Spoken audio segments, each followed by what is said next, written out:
Welcome back to MetaBook. In the previous episode, we explored what it truly means to step into the now, not as a concept you admire from a distance, but as a lived, felt reality beneath the surface of your thoughts. We talked about the stillness that sits behind sound, the quiet that lives behind movement, and the inner body awareness that anchors you back into the only dimension where life actually unfolds, this moment. But today we turn towards something more shadowed, more subtle, more difficult to confront. Because if presence is our natural state, the question isn't just, how do we enter it? The deeper question is, why do we keep running away from it? Why does a human mind, your mind, my mind, cling so desperately to everything except the moment it's alive in? And this is where Chapter 4 begins its long descent, by revealing not one pattern, but an entire ecosystem of strategies the mind uses to avoid presence. These strategies are not dramatic. They're not twisted or malicious. They're ordinary, invisible, built into the architecture of everyday life. And that's what makes them powerful. They hide in plain sight. The chapter opens with a quiet realization. The present moment is profoundly simple, profoundly silent, and the ego cannot survive in that simplicity. Silence is lethal to an identity constructed from thought. So the mind does what any threatened entity would do. It invents movement, noise, distraction, and escape routes. In fact, the mind is constantly constructing psychological escape routes even when you think you are calm. Take a simple example. You're sitting alone, everything is fine, but your mind suddenly says, you should check your phone, or you should think about tomorrow's meeting, or you should solve that unresolved thing from earlier.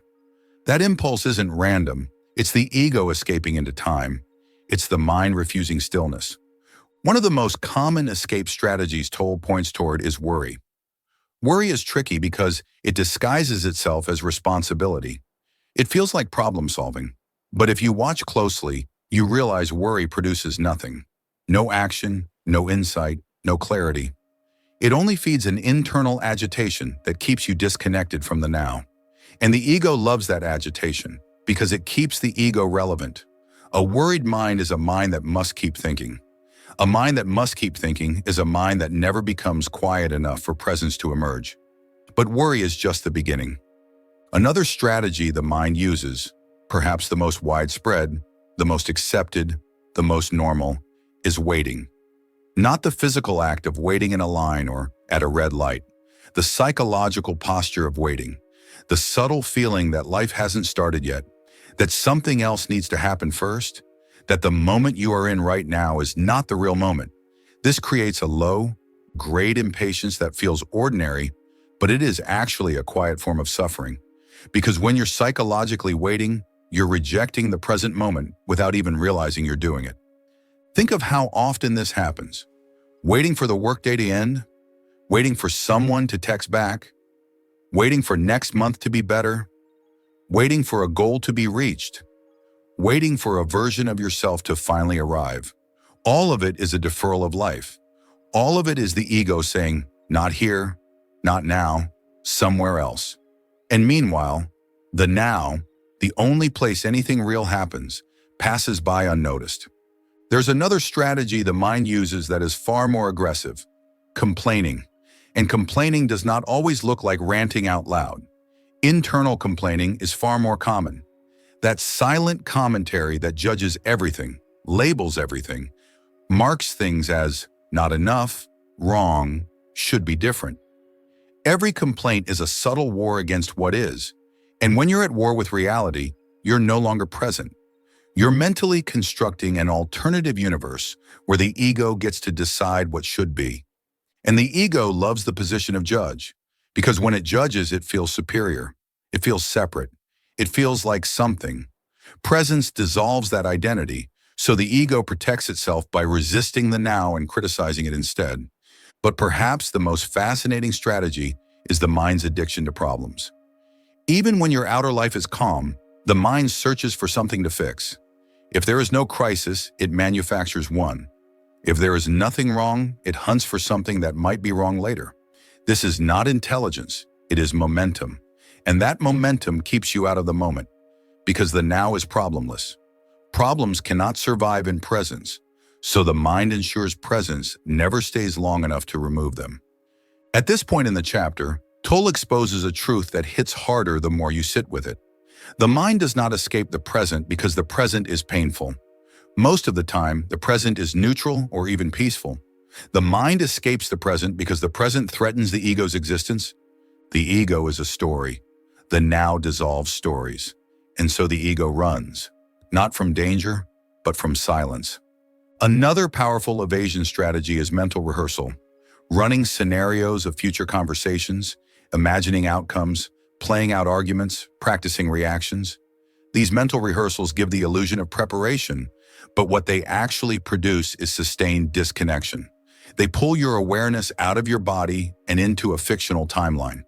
And while your mind rehearses a life that hasn't happened, the real life that is happening is missed.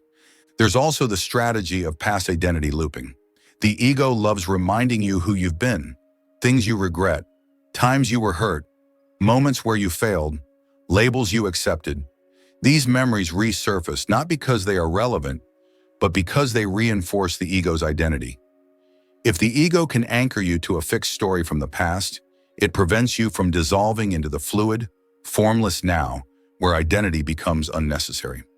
At this point, the chapter takes a deeper dive into what Tolle calls psychological time, the mental habit of living in the past and future, instead of chronological time, which is just practical clock measurement.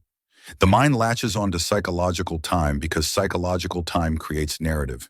It gives the ego a home, but living in psychological time produces a quiet suffering, a sense of incompleteness, a subtle tension, a background anxiety that never fully leaves. Presence ends this tension instantly because presence is whole, and the ego cannot survive in wholeness. As the chapter progresses, Tolle shifts from description to something more experiential. He encourages you to watch these strategies in real time, to notice the exact moment your mind tries to leave the present, not to fight it, not to fix it, but simply to see it, because seeing is already dissolving. When you catch the ego escaping, the escape loses its unconsciousness. Awareness lights the room, and the shadows lose their power. He also invites you to experiment with surrender, not surrender as resignation, but surrender as the end of mental resistance. He suggests that when something happens, something small, like a delay, a mistake, a change in plan, you try letting the moment be, not approving of it, not pretending to like it, just releasing the internal no and noticing what happens inside. Suddenly a strange freedom appears, not because the situation changed, but because your relationship to it changed. And now we reach the midpoint of the chapter, the place where the insights begin turning inward, toward the raw mechanics of presence, the inner body, the dissolving of the time-bound identity. We left off at the moment where presence begins turning inward, and the ego feels the light of awareness shining onto its escape routes. What the chapter reveals next is subtle but profound. The mind doesn't merely avoid the now, it fears it. And this fear is irrational, not because the mind is weak, but because the now contains something the mind cannot control. In the present moment, there is no story to maintain, no identity to defend, no narrative to uphold. The mind thrives on narrative. Without narrative, it feels naked, exposed. When you fall into the now, when you sense the inner stillness beneath your thinking, the ego feels like it's losing ground, because it is losing ground, not to an enemy, but to truth. This is why people often feel discomfort when they begin spiritual practice, not because something is going wrong, but because something false is being revealed. Stillness is confronting, silence is unfamiliar, but the unfamiliarity is not dangerous, it's freeing. The danger is only to the ego's constructed sense of self. From here, Tolle dives deeper into one of the most transformative insights of the entire book. The present moment is not passive, it is alive. It is filled with an intelligence far greater than your thinking mind. When you are fully present, decisions come not from fear or habit, but from clarity. Actions arise from a place that feels aligned, responsive, and grounded. The chapter emphasizes that living in the now is not an escape from life. It is the deepest way of engaging with life. But to live this way, you must recognize how the mind disguises its escape behaviors. One of the most subtle disguises is mental commentary disguised as observation. You're sitting somewhere, and your mind starts labeling everything. This is boring. This is nice. This is uncomfortable. That person shouldn't be doing that. This commentary creates a thin layer of separation between you and the moment.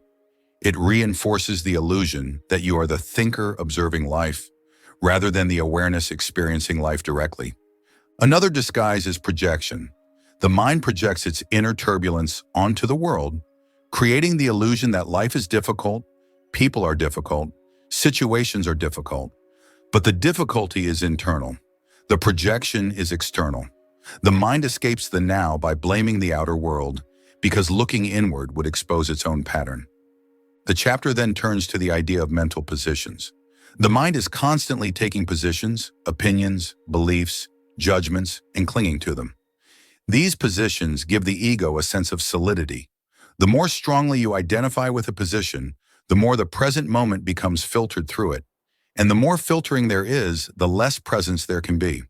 Tolle explains that presence requires a kind of internal softness, an openness, a willingness to let go of mental rigidity. This softness is not weakness, it is flexibility. It allows you to meet life as it is, not as the mind insists it should be. Every time you soften inwardly, the now expands. Every time you cling inwardly, the now contracts. And then comes one of the most important movements of this chapter. Learning to observe the mind without becoming the mind. This is where all progress begins. You don't try to stop thinking. You don't resist the mind. You simply watch.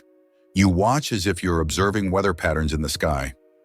When thoughts arise, they arise. When they pass, they pass.